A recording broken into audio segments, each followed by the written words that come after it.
Hi everyone, welcome to Online Piano Learning. If you're new here, my name is Sarah. I'm a pianist and piano teacher, and my channel is all about learning piano and all the musicianship skills that go along with it. So if you're interested in learning, don't forget to subscribe down below so you don't miss any videos. Today's video is an introduction to rhythm.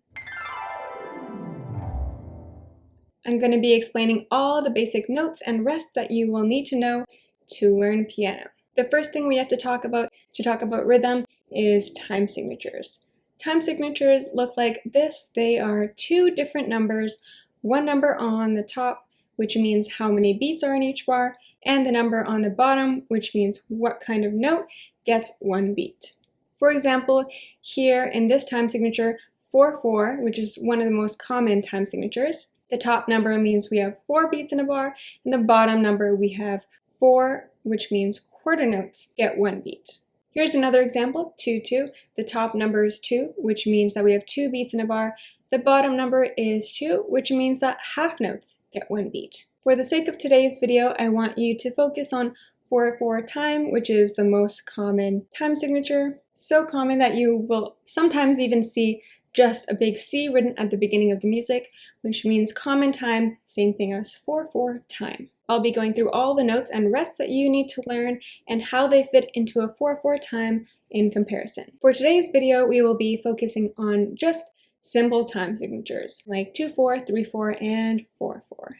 Before we talk about the notes, we have to talk about tempo. Tempo is how fast or slow the beats are counted. So for example, a fast tempo would be 1, 2, 3, 4, 1, 2, 3, 4, and a slow tempo would be 1, 2, 3, 4, 1, 2, 3, 4. Some of the shorter note values might seem like they're going to be really fast notes. You have to remember that this always depends on the tempo. So if you have the shorter note values, but they're at a super slow tempo, they might end up sounding exactly like the long note values. So make sure that when you're learning a piece of music, that you figure out what tempo you're going to count, and then you count at the same tempo all the way through so you can get the note values perfectly in proportion to each other. Let's get started with the longest note values. The longest note we're going to talk about today is a whole note, and it looks like this. In 4/4 time, we can fit one whole note, and it sounds like 1, 2, 3, 4. The equivalent rest in a 4/4 time bar is a whole rest, and it looks like this. It hangs off of the 4th line. The whole rest is unique because sometimes it fills up an empty bar in other time signatures such as 2/4 and 3/4 time. The next note we're going to talk about is a half note. A half note is 2 beats long and looks like this.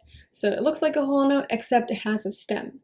If the stem goes up, then it's on the right side, and if the stem goes down, then it's on the left side. If the note is on the 3rd line or higher, the stem goes down, and if it's below the 3rd line, then the stem goes up. The half note is 2 beats long, which means that 2 half notes fit in a 4/4 time bar.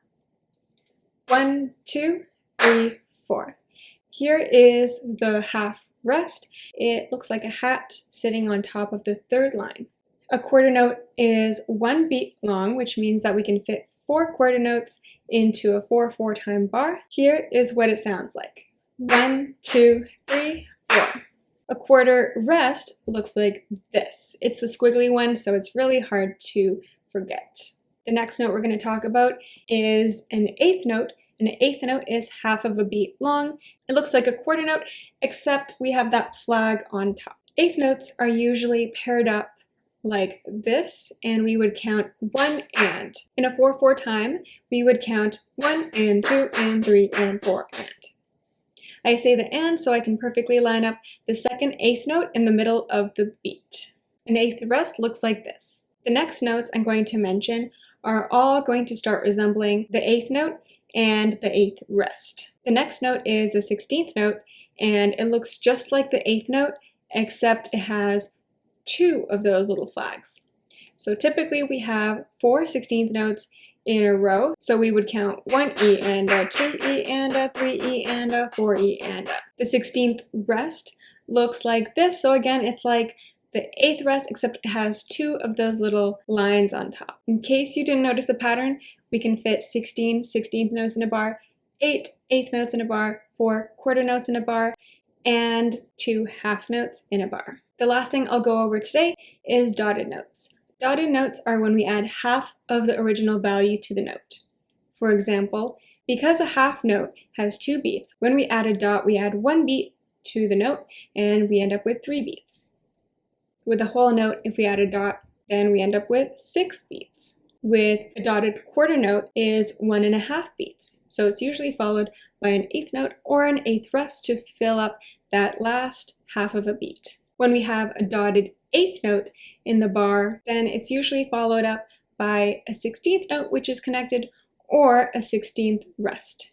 We would count this like 1 E and up, because it's almost like those 4 16th notes we mentioned earlier, but the first note is as long as the first 3 16th notes combined. Here is a rhythm to test your knowledge of all the note values we went through today. Remember to count at least 1 bar before you get started. If you see any shorter note values, make sure to subdivide. For example, if you have 8th notes in the music, you should count 1 and 2 and 3 and 4 and all the way. And if there's 16th notes, 1 E and a 2 E and a 3 E and a 4 E and a.